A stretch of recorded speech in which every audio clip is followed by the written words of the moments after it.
Hello everyone, I am Monika Singh and welcome back to target for IQ. जैसे कि आप सबको पता ही है कि राजस्थान एपीओ 2025 में जो आपका होने वाला है, ये आप सबके लिए बहुत बड़ी और बहुत ही अच्छी अपॉर्चुनिटी है। इसीलिए आपको क्या करना है, इसके लिए अभी से प्रिपरेशन करनी है।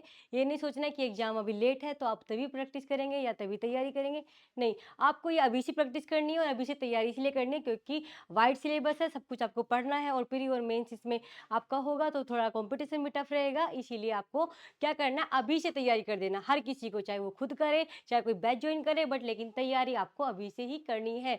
ये आपके लिए बहुत इंपॉर्टेंट है, अदरवाइज टाइम निकल जाएगा और फिर जब एग्जाम होगा तो अब आप सिलेबस नहीं कंप्लीट कर पाएंगे। तो ये क्या करना है, आपको अभी से ही अपना सिलेबस पढ़ना शुरू कर देना है और बहुत अच्छे से पढ़ना है क्योंकि आप लोग देख रहे हैं कि कंपटीशन टफ हो रहा है हर चीज़ में और क्वेश्चंस की जो लेवल होता है ना, वो बढ़ रहा है, कम नहीं हो रहा है। और हर एंगल से क्वेश्चंस बन रहे हैं। सिर्फ ये नहीं कि डायरेक्ट उठाया और सेक्शन वाइज पूछ लिया है, नहीं, प्रॉब्लम पूछी जा रही है और प्रॉब्लम का भी एक अपना अलग स्टैंडर्ड है, उसको उसी हिसाब से आपको पढ़ना पड़ेगा।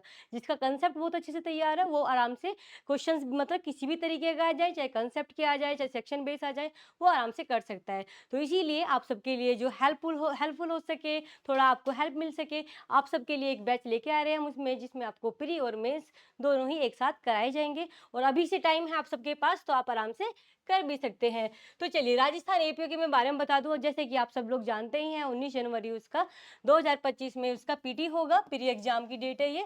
और अगर हम बात करते हैं मेंस, उसका जून में है, तो मेंस के लिए भी टाइम है, तो बहुत अच्छी अपॉर्चुनिटी है। वास्तव में आप आराम से इसको कर सकते हैं और कंपटीशन आप आराम से क्या कर सकते हैं, क्रैक कर सकते हैं क्योंकि इतना टाइम आपके पास है कि जिसने अभी तक भी कुछ नहीं पढ़ा है, अगर वो अभी से भी प्रॉपर तरीके से लगेगा ना, तो वो आराम से कर सकता है। ओके, क्योंकि मेंस में भी आराम से टाइम दिया हुआ है कि आप आराम से आंसर राइटिंग की प्रैक्टिस कर सकते हैं। ओके, तो 1 जून 2025 की मेंस एग्जाम डेट है। प्री तक सिलेबस पूरा कंप्लीट करा लो, जब प्री आपका बहुत अच्छे से हो ही जाएगा क्योंकि इतनी अच्छी मेहनत करेंगे आप। फिर आपको बस इतना टाइम होगी, जो बेच का बाद का टाइम बचेगा ना प्री के बाद, मेंस की बस सिर्फ आप आंसर राइटिंग करें क्योंकि आप पहले से प्रिपेयर हो जाएंगे उस चीज़ के लिए। ओके, तो डेट मैंने आपको बता दी है और एक ये नया बैच जो चल रहा है, ये हमारा प्री एंड मेंस दोनों के लिए ही हम चलाएंगे। इसमें आपको हर चीज़ अवेलेबल कराई जाएगी जो पीटी के पॉइंट ऑफ व्यू से भी बहुत इंपॉर्टेंट होगी और एक आपका मेंस के लिए तो होगा ही। मेन टारगेट जो रहेगा वो मेंस ही रहेगा। ओके, क्योंकि मेंस ही इसमें मेन जो है कि वो आपको क्या करना है, क्वालिफाई करना। मेन आपको मेंस में ही मार्क्स लाने हैं क्योंकि उसी से इंटरव्यू भी नहीं है इसमें। ओके, तो राजस्थान एपीओ के बारे में बस ये बता देती हूँ कि जो हम ये बैच चलाएंगे इसमें हम आपको क्या क्या चीज़ें प्रोवाइड कराने वाले हैं। ओके, सबसे पहले बात, जैसे कि आप सबको पता है, लाइव क्लासेस मिलेंगी और लाइव क्लासेस की ही रिकॉर्डेड क्लासेस भी मिलेगी। ओके, रिकॉर्डेड क्लासेस भी होंगी इसकी। ओके, और सब जो भी सब्जेक्ट होगा उसके नोट्स होंगे एंड नोट्स आपको आपको भी बनवाए जाएंगे, साथ के साथ में क्लास नोट्स भी बनवाए जाएंगे, जिससे कि आपके पीटी पॉइंट्स भी एक साथ क्या हो जाएंगे, तैयार हो जाएंगे। और जो बाद में होता है ना रिवीजन, क्विक रिवीजन होता है मेंस का, उसमें भी आपके लिए वो हेल्पफुल होने वाला है। तो नोट्स हम भी प्रोवाइड कराएंगे, पीरियड मेंस दोनों के कराएंगे। ओके, एंड आपका खुद भी आपको क्लासेस में भी बनवाए जाएंगे नोट्स।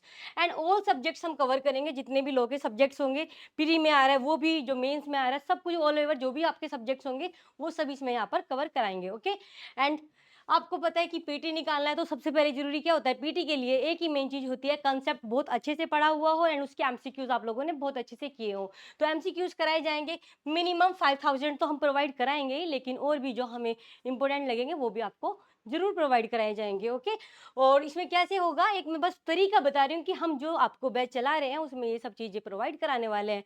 40 तो सब्जेक्ट वाइज होंगे, जो सब्जेक्ट होंगे उसके 40 टेस्ट लिए जाएंगे आपके, और कम से कम मिनिमम 10 मॉक टेस्ट होंगे। ओके, क्या होंगे, मॉक टेस्ट होंगे। ओके, नेक्स्ट बात करते हैं, जब एमसीक्यूज वगैरह हो गए, जब आपको क्लासेस में या एमसीक्यूज में जो भी कोई डाउट होगा, उसका लाइव जो भी क्लास होगी ना, नेक्स्ट डे क्लास होगी, उसमें उसका सॉल्यूशन भी आपका कराया जाएगा। ओके, तो डाउट डिस्कशन भी लाइव ही क्लास में होगा, नेक्स्ट डे जो भी हम पढ़ाएंगे तो उसका क्या होगा, आपको डिस्कशन भी कराया जाएगा। नेक्स्ट बात करते हैं हम इसमें, क्या देखिएगा, एक होती है किसी भी मेंस को क्वालिफाई करने के लिए सबसे ज़्यादा जरूरी चीज़ होती है मेंस की आंसर राइटिंग की प्रैक्टिस। चाहे आपको कितना भी अच्छा कंसेप्ट तैयार क्यों ना हो या आपने कितना भी अच्छे से लर्न क्यों ना किया हो, जब तक उस क्वेश्चंस के अकॉर्डिंग आंसर फ्रेम नहीं करते हैं, तब तक मेंस हमारा नहीं हो पाता है। आप सब भी जानते हैं, आप कंपटीशन की तैयारी कर रहे हैं और कुछ बच्चे तो काफ़ी टाइम बाद दे भी चुके हैं, तो उनको पता होता है कि पीटी आप आराम से क्वालिफाई कर लेते हैं। बट मेन बात आती है कि जब मेंस में आप आंसर करते हैं तो हमें आता सब कुछ है, बट बात वो होती है कि जो उस क्वेश्चंस में एग्जामिनर ने मांगा है, क्या हमने वो उसको दिया, क्या हमने उसको लिखा? क्योंकि ये नंबर उसी में मिलते हैं कि जो पूछा जा रहा है हम उसको लिखें वहाँ पे। तो ये सिर्फ आता है हमारा प्रैक्टिस से। ओके, तो आंसर राइटिंग की प्रैक्टिस जो होगी वो डेली होगी। ओके, और बीच बीच में क्या होंगे आपके सब्जेक्ट वाइज टेस्ट भी होंगे मेंस के। मेंस को ज़्यादा ही फोकस किया जाएगा, क्योंकि मेंस आप जब तैयार कर लेंगे तो जब आपका पीटी आएगा ना, तो उस टाइम फिर मेंस छोड़ के फिर पीटी पे पूरा फोकस कराया जाएगा। अभी टाइम है इसलिए मेंस पे ज़्यादा फोकस करेंगे, फिर जब एग्जाम आएगा तब पीटी पे फोकस करेंगे ज़्यादा। देन पीटी अच्छा हो जाए आप लोगों का, बहुत अच्छी बात है, फिर उसके बाद हम आगे का क्या करेंगे, मेंस का फिर से तैयारी कराएंगे। ये रहेगा हमारा यहाँ पर प्रोसीजर। एंड सबसे बड़ी बात ये है कि मीडियम दोनों रहेंगे, चाहे इंग्लिश हो या Hindi. Okay, both medium. And latest judgement का मेंस आंसर राइटिंग में बहुत बड़ा योगदान होता है। जो लेटेस्ट जजमेंट लिखता है उसके मार्क्स बहुत अच्छे आते हैं, और ये बहुत ज़रूरी भी है कि स्टूडेंट जब आंसर लिखे तो उसमें लेटेस्ट जजमेंट जरूर डालें। लेटेस्ट और आपका लीडिंग जरूर होने चाहिए, उससे आपके आंसर की जो होती है क्वालिटी बहुत अच्छी हो जाती है। ओके, तो यहाँ पर क्या हो जाएगा, लेटेस्ट जजमेंट वगैरह भी हो जाएंगे, लो भी कराया जाएगा, इंग्लिश भी कराई जाएगी एंड हिंदी भी कराई जाएगी। तीनों चीज़ों को फोकस किया जाएगा, तीनों ही आपके लिए। हिंदी इंग्लिश भी बहुत ज़्यादा एक तरीके से डिसाइडेड फैक्टर हैं। इंग्लिश में और हिंदी में भी आपको बहुत अच्छे से कमांड करनी पड़ेगी। तो लो के सब्जेक्ट के साथ साथ में आपका इंग्लिश हिंदी दोनों चीज़ों को भी कवर कराया जाएगा यहाँ पे। तो ये मैंने वो सब चीज़ें बताई हैं जो आपको क्या करना है, मैं जो हम यहाँ पर आपको प्रोवाइड कराएंगे। तो इस तरीके से आप सब के लिए बहुत कम एक रीजनेबल फीस में ही क्या किया जाएगा, बहुत अच्छा कंटेंट के साथ साथ में बहुत अच्छा एक तरीके से प्रैक्टिस कराई जाएगी, और आप सबके लिए एक ये नया बैच चलाया है।